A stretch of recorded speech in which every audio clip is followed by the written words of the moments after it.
All right. Good morning and welcome to 5 Minutes from Worth Pastor.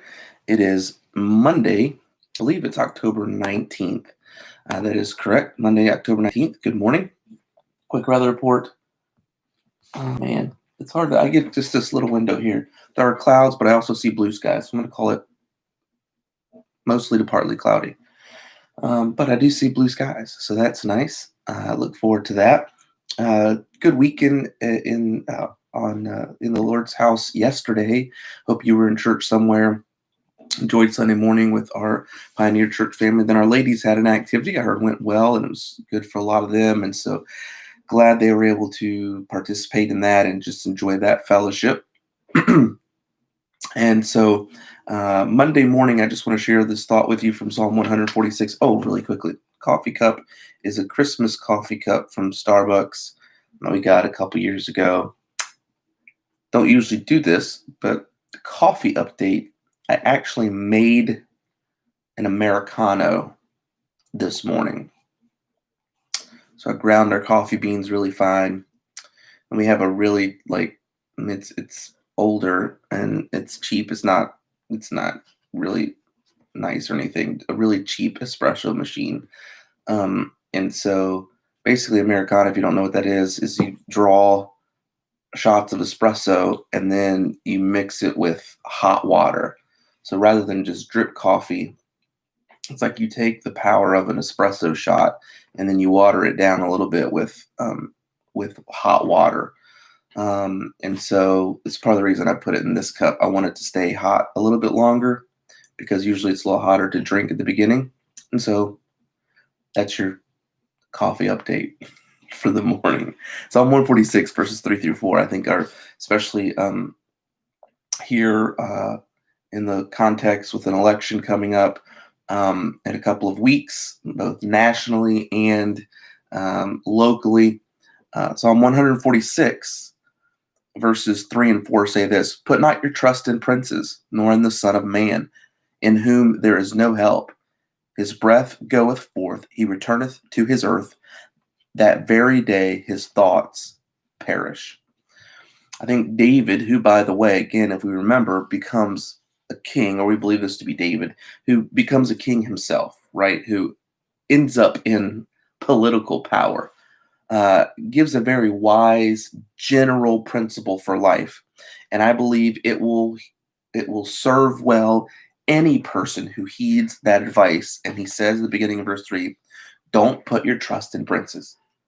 Put not your trust in princes. That word princes, that Hebrew word that's used there, has the idea, or holds with it the idea, suggests human power, human authority. It carries with it the idea of somebody who's gifted, or has excelled, but not necessarily a moral or ethically good person. And I'm just telling you that that's the meanings behind these words. And so I want us to know, no matter how gifted a person may be, they are all, myself included, you included. I don't care who it is. Whether it's your favorite politician on the left or it's your favorite politician on the right, they're all vulnerable to failure. They're all vulnerable to physical ailment. They're all vulnerable to mental issues. They're all certainly vulnerable to ethical issues. You say, well, then where do we put our trust?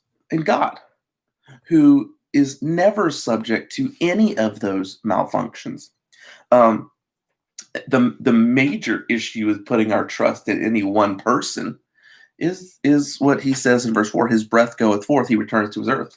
He just lives a short little lifespan. Can I tell you something? I'm going to put my trust in the God of eternity, the one who always has been and who always will be. Um, D.L. Moody one time said these words, and I'll leave you with these words. He says, trust in yourself and you're doomed to disappointment.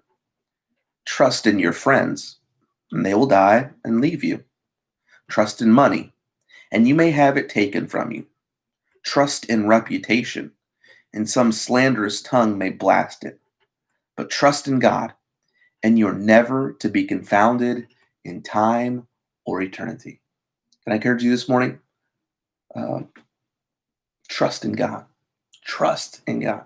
Listen, and in a couple weeks on November 1st, a Sunday evening, right before Election Day, on Sunday evening, I'm preaching a sermon on what does the Bible say about politics. So I've been studying and preparing for that and seeing what the Bible does speak to that. I believe we have a responsibility and a civic duty as as citizens of America to know the issues and to make informed biblical decisions. But I'll tell you this much: in the end, I'm never going to put my ultimate trust in a person. Uh, or in a position or in a um, and by position I mean a political position that somebody takes. Obviously, I'm going to take my stand on a position of God's word being truth and the things that it contains, but I'm not going to put my trust in a person. I'm going to put my the only person I'll put my trust in is the God man Jesus Christ. I will put my trust in him, and therefore, no matter what happens in time or eternity, I will not be confounded because I'm anchored to this unchanging, eternal God of the universe. And so this morning, as we tackle a new week, I pray that you'll put your trust in God. Hope you have a great week. We'll talk to you later.